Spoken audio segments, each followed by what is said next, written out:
Welcome to JasonWhiskyWise and myself, Jason, today bringing you whiskey review into the Talisker Storm. So the Storm from Talisker is one of three, which are the entry level for Talisker's range. And I picked this one up in a little trio pack, which I'll leave a picture of over here. So it was kind of a nice little pack I picked together of 15 pounds. And in the last two videos, I've done the Talisker 10, the Talisker Skye, and now we are on the Storm. And we're going to be doing pretty much the 30, the 25, the 18 to follow after this.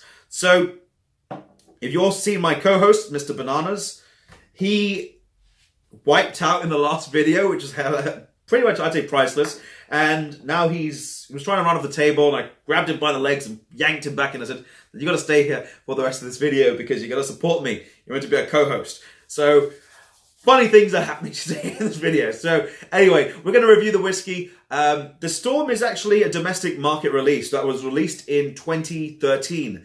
For Talisker, and it was initially made to be a bit more of an intensive version of the 10-year-old, but without carrying the 10-year-old age statement. And it's meant to also replicate the storms they used to get on the Isle of Skye from the Atlantic storms that used to batter the Isle of Skye. And that's where you get this little bit more of an intenser, saltier character that you're meant to find in the Skye. Now, there is a travel retail one I have reviewed already, which is called the Dark Storm, where I believe they extra char the casks, and I'll leave a link to that one here in the top corner. It's called the Talisker Dark Storm, and that's when I started doing my whiskey reviews. So if you fancy checking that out, by all means feel free to do so. I might look different. Hopefully I did a good job, but let's get into the Talisker Storm. So age-wise, it is a no-age statement. It's bottled at an ABV of 45.8, which is a trademark of Talisker.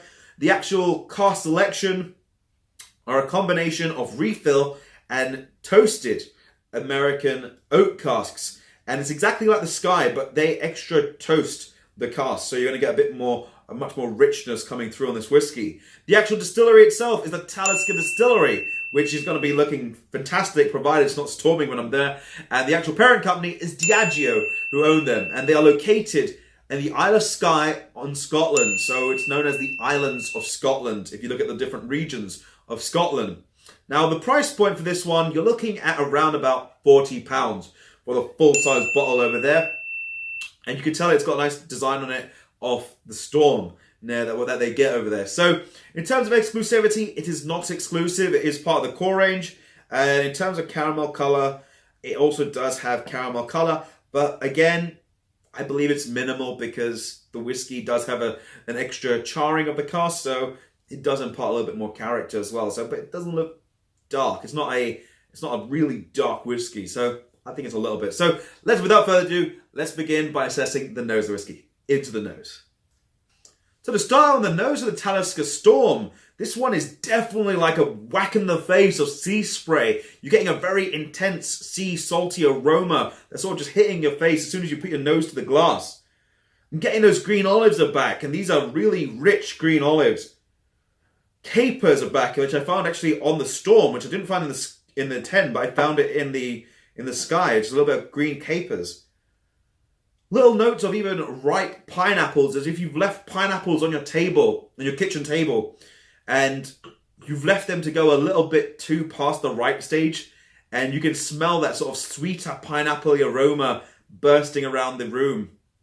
That's the sort of presence I'm getting on the nose of that ripe pineapple. There's a little bit even notes of wood smoke.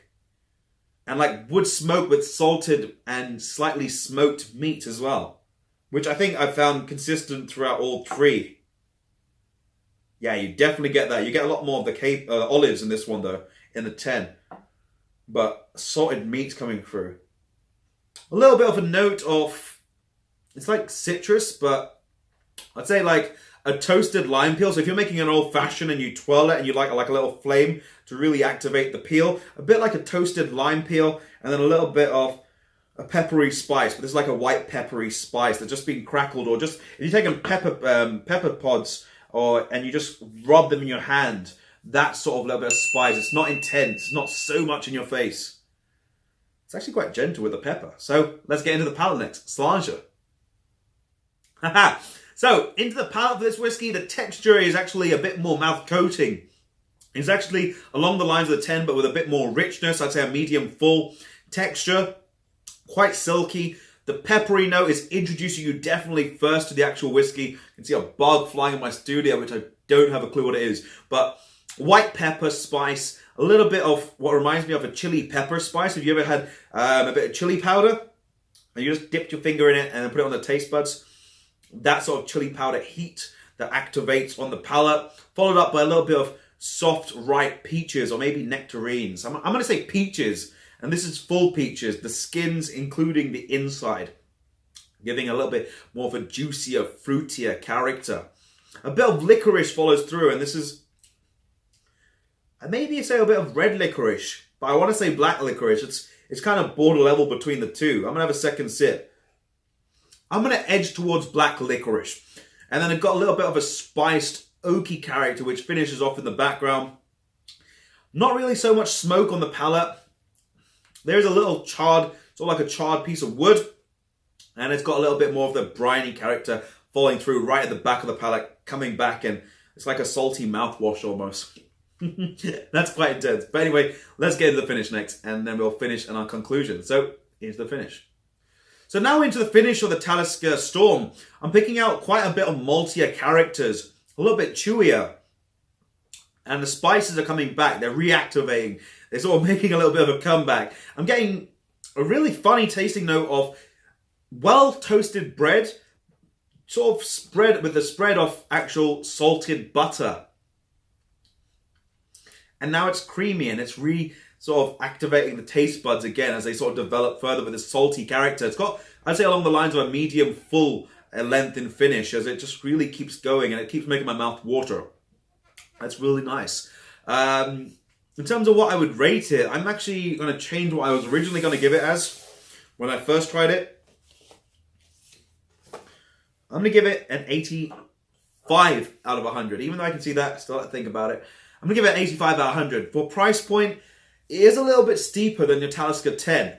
But the textures, if you like that little bit more saltier character, a bit more viscosity, I think the Talisker Storm definitely embodies that. It's got some really nice combination of flavors, a lot of saltiness, a lot of green olives and capers and that briny character. And that sort of toasted lime peel for me just like clicked like that, and I liked it a lot. Would I buy this one? Definitely would be a yes. Really great flavors, but at the minute, between the 10 and this one, it depends on which one's on a better price for me at this point in time.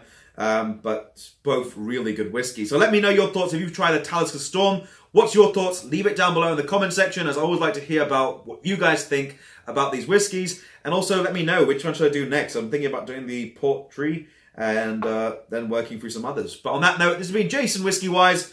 Mr. Bananas is not dead. He's just out cold. Let me just check. He's out cold. So he's out with the count. Ring the bell. But yeah, so that's it for this video. If you have enjoyed, drop it a thumbs up. Be sure to like the video. Share it with your friends if they like Talisker or some of the peatiest whiskies made by the sea. And be also sure to hit the subscribe button and check out some of the other Talisker videos up on screen. But this has been JasonWhiskyWise. And if you have enjoyed, drop it a like, subscribe, and I'll catch you all for the next video. Slanger.